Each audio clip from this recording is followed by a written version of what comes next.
Alright guys, let's continue on with my Star Wars reviews and talk about Rogue One, A Star Wars Story, which is another spin-off movie, and I already reviewed Solo, even though it came after this, theatrically. But in terms of the order, Rogue One comes next in terms of the spin-offs and in terms of the whole chronology. And this one is very interesting because this was the first, live-action theatrical Star Wars spin-off that, to me, I thought they did a great job with the marketing of this movie. Really, in how do you market a movie in the Star Wars universe that isn't an episode? Because I feel like it would turn people off, or people wouldn't see it as much. And I guess with Solo that did happen. But with Rogue One, of course it didn't make as much money as Force Awakens, or I think even The Last Jedi. It did make a lot of money, and I felt like they did a great job with the marketing. I did think they did a great job of having this be so close to A New Hope that it's so incredible how they did that. I love the fact that this movie, I do love the movie, but I love the fact that this movie is so conscious of being right before A New Hope that they really do a fantastic job of creating this movie feel so fluid. Like, you could watch this movie and then watch A New Hope right then. Like, you could watch them both. There's no room in between the movies. You can literally watch this where Rogue One ends and New Hope starts. So I really appreciate that about this movie. And it centers around getting the Death Star plans and this character Jyn Erso and a set of characters, rebels, trying to get the plans. Now, it's familiar in that way to the Star Wars films, where it's a ragtag group of people who are trying to save the day. But the thing I really appreciate about this movie is that it's a one-off, and it truly is a one-off in a lot of ways. And comparing this to Solo, in terms of the characters, I felt like I liked a lot more characters in Solo, even though I did like Jyn Erso a lot in the movie. I felt like the other side characters were fun and good, but they just weren't as interesting as Solo was. I felt like all the characters in Solo, the side characters, I enjoyed a little more. But I did really like all the people involved, all the actors who play all these characters, but I felt like if I had to choose between the two, all the side characters I'd pick over this for Solo instead. But I still enjoy the side characters. They're still fine and serviceable for the plot. And I love the fact, the biggest thing I can give a compliment for this movie is that, and this is of course a spoiler review, the biggest thing I can give this movie is that everybody dies at the end, and this movie is just a one-off, and in a way where, man, by the ending, it's truly moving, and it's one of the best third acts in any Star Wars movie. And I like the first two acts as well, but the third act in particular is one of the absolute best in any Star Wars film. And I love how it's just trying to be a one-off film. It's not trying to be a franchise starter again. It's not trying to do more. And Solo did have sequel tease, which I hope we get, but it didn't do that well, so it's unfortunate. But I liked how this one is it's completely its own thing, because again, it starts and then A New Hope, it ends and New Hope starts right then. So there's no way to have a sequel in between this at all. And I love how these characters, again, like typical Star Wars fashion, are flawed heroes, where these characters, you see all of them throughout the movie doing things that are morally wrong, but to do it for the greater good. For example, look at the Jedi in the Star Wars prequels, where they are arrogant pricks. They're really horrible in some ways, but they're heroes that are flawed. And I really appreciate that in those movies, and I appreciate how in Last Jedi, Luke is this flawed character that you thought, would have been this, but after he saved the universe, you would have thought he would immediately go to do it again, but no, he didn't. And I love how these Star Wars does it with these characters, where they are flawed in that way, but so fascinating and interesting. This scene where Cassian is introduced, he kills the guy who gets his arm shot, who's his partner. He just shoots him down because he knows he can't take him with him. And even the guy says it in the dialogue. And it just, again, I like that. And I like the fact that even the on Yavin 4, like all the people involved, like Mon Mothma and that one like leader guy, like they disagree, and the leader guy does not do what Mon Mothma says. And I like that these characters are all in a way just pushing towards what they think is right, but it doesn't work for them all. And I really like that a lot. And so the characters I did like, but honestly, like Solo, and I keep bringing Solo up again because there's so many similarities. Like Solo, I really appreciate the fact that how L3 was really funny in Solo. K2SO is really hilarious in this. Like L3 in Solo was this like snarky, like sassy lady, like robot, and then in this one, K2SO is this smart aleck robot who just is such a smart aleck that he's so funny and he's so charming, but he's saying all these mean things, but like he just doesn't think of it that way. And I think that made the humor great. And Alan Tudyk does the voice, and Alan Tudyk again is awesome, and just his voice in particular made it really stand out. And this is a very fan servicey movie. If you are a Star Wars fan, have seen all the movies, this gives you a lot of stuff that just further shows the universe in a really, really cool way, just connecting it to A New Hope and connecting it to the overall universe. I love that we see a young Mon Mothma, who was the actress who was in a deleted scene in Revenge of the Sith. I love that they brought her back after like 14 years. Or no, 10 or 11 years, actually. I love that they brought her back, and I love that they brought Jimmy Smits back as Bail Organa, because it just fluidly connects them so well, and I felt like there was more of a disconnect if you're just looking at the episodes. And I really love just how this has so many fanboy things just for me to appreciate, for Star Wars fans to appreciate. And if you're into it, you're definitely into it. I really enjoy all those things. And I like how, of course, with Darth Vader, having Darth Vader in this movie is fantastic. His scenes in particular are awesome, and I'll talk about him in a minute. But I really also want to mention Krennic, too, who is the villain of this movie. And by that, I mean there's multiple villains like every Star Wars movie, but he's the one who is initiating the Death Star plans, but Grand Moff Tarkin takes over, and Krennic by the end is screwed over and dies. But Ben Mendelsohn in this movie is such a great amount of over the top in a great way. Like, he's so fun, and just he's a fun villain, and he feels like something like you would watch in the original film. Because I feel like the original film, A New Hope, compared to every other Star Wars movie, is a different level of cheese. Like, all the Star Wars movies are cheesy, and that's why they have their charm.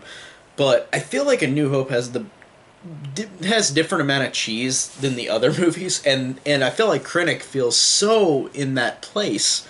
I really, really appreciate that. And Ben Mendelsohn is just really good in the movie, and he's just so funny and so fun. And I really feel bad for him at the end, even though he's a bad person. I feel bad how he gets screwed over by everybody and gets killed on Scarif with the Death Star, the thing that he initiated. And it's just such a sad moment, even though he's a horrible character. I like that. I like that you kind of went, oh man, that's horrible. He got screwed over that badly. Speaking of Grand Moff Tarkin, again, like, talk about something that is very interesting, and I feel like people didn't give this a lot of negativity because, funny enough, in this day and age, any Star Wars movie after the original trilogy, like, had so much negativity, and I'm surprised that this thing in particular didn't have as much negativity, in which Grand Moff Tarkin is a fully integrated CGI character, played by an actor who is, like, there, but they CG over his face. And it's interesting because he really looks, for the most part, so realistic, but there are moments where you look at him and go, okay, he's not real. He looks like he's from, like, a video game, like a very good PS4 video game. But it's weird. I've talked to people who just sees that and just don't even know, like, do not even realize that guy is dead or has been dead since '94, Peter Cushing. So there are some people who were just surprised that, like, who aren't, like, major fans, like, who didn't know that Peter Cushing's been dead since '94. Sometimes I've heard people go, oh, I thought that was a real guy. It's crazy how great they can make CGI. And I feel like I just noticed the flaws more because I knew that Peter Cushing hasn't been alive since '94. But even if I didn't know that, I felt like I wouldn't have even questioned this guy. Like, it just looked like he was a little more shiny than like a human, than like a normal actor. But I really thought that was so cool how they integrated him into this movie. I really love that. And again, it brings such a connection between this and A New Hope. And I really loved how the CG is not going to ever be perfect, but it looks very, very convincing in a lot of scenes. There's just a couple moments where you can kind of tell, but not enough to where it's off-putting. It's not like the Star Wars prequels, which I still love, but the the CG backgrounds, you can tell, are more CG backgrounds because they came out in the early 2000s, where CG was not fully as up to where they are now. So, and that's not a negative towards those movies, but it's interesting. And so it's cool seeing Grand Moff Tarkin back and seeing Darth Vader and seeing Mustafar again, which I did not expect. And I always love seeing that on rewatch, like seeing that it's where Krennic goes is on Mustafar, and they don't show the planet on the title, like on the screen. They do that for every other planet that's new, but they don't do it for Mustafar because people know what it is, I guess, or they just don't want it. They want to keep it in suspense and mystery. So I really appreciated that. And I really, really just loved... Like, I like the first two acts. I think the first two acts are good. I think Jyn Erso is an interesting character. I think that these characters are all fine. I like them. I like their interactions. And by the end of the movie, the third act is the thing that I think about the most. Where these characters all sacrifice themselves in all these different ways where they're stuck on Scarif. They cannot escape. They're trying to get the Death Star plans, and every single one of them dies, like, on one by one. And every time it happens, it actually is really tragic, because I do like these characters. Like, I think that they're good. I think that they're solid characters, where by the end, whenever they start dying off, you actually do feel a lot of sadness for them. And it's surprising, because again, this is a one-off with characters introduced in the movie. But I felt like they gave enough just to really care about these characters. Just the whole ending of them trying to get the Death Star plans is fantastic.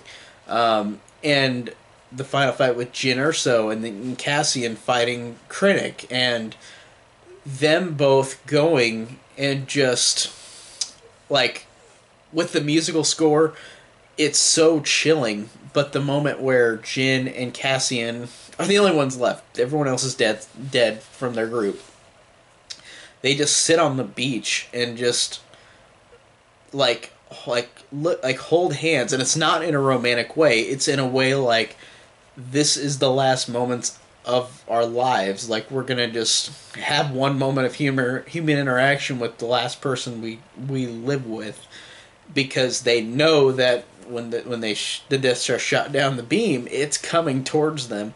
And it is one of the best moments in any Star Wars movie. It is one of the most chilling moments. It is just so incredibly beautiful, that moment of them just sitting on the beach, waiting for the waves coming towards them from the Death Star beam that shot down. It is just truly incredible. And then it gets even better, because after they're killed, it shows, because at the beginning of New Hope, Darth Vader has been chasing Princess Leia and everybody on the Tantive 4. And it shows Darth Vader slaughtering all of these rebels, like, just literally slaughtering all of them. And we've never seen a Darth Vader fight like this. Darth Vader in the original film, A New Hope, he just like whacks his lightsaber around with Obi-Wan. And in this, you see him in his prime, literally slaughtering all of these rebels. And it is just so incredible. And it is one of the most fanboy geek out moments ever. Like, it was so incredible. And that moment where they get away, the Tantive 4 flies away, it gets away, Darth Vader stands on the edge of the pillar, like, from the ship, and, like, he just watches, and you know it connects immediately because whenever A New Hope starts, he gets on the ship. And I love that. And then I love the final moments of the movie where the movie is about hope, of course, even though these characters all die. But I love that final moment where, again, it's a CG character, so there are a couple of seconds with this character, Princess Leia, on screen where I'm just like, she looks pretty convincing, but there's like a little bit off, just a tiny bit. Not bad, but just a tiny bit. But I love where the guy gives the Death Star plans and opens the door, and it's the person like Princess Leia turned around, and that shot of her just turning around, it looks so convincing that she's really there, that Carrie Fisher is still there. The only thing I have is the mouth. Whenever the mouth moves, it's kind of like, it looks kind of off. But it is one of those moments where I just like, I just feel so satisfied whenever they said, "What is this?" And she just says, "Hope." And it plays so well to connect to A New Hope. And also the whole message of the movie was hope, like getting through this. And Jyn Erso and everybody who didn't live through it created hope for people to go and do this. And I love that about this movie, and I love everything about this one. This is just one of those Star Wars movies. Even though I love all the Star Wars movies, this is just one of those that has one of the best third acts. It's got a lot of great fanboy moments where I just love moments in this movie where what happens, you're just flabbergasted that you get to see Darth Vader fight people, or get to see all these things like Jimmy Smits as Bail Organa again, or Young Mon Mothma. Love this movie. I love everything about it. It's so great. And again, this is getting repetitive. I love every Star Wars movie, but again, I love this one. So that is my review on Rogue One, A Star Wars Story. Now, next up would be A New Hope, which I will review next. So that is it on this review. Tell me down below what you guys think of the movie, and thank you guys so much for watching.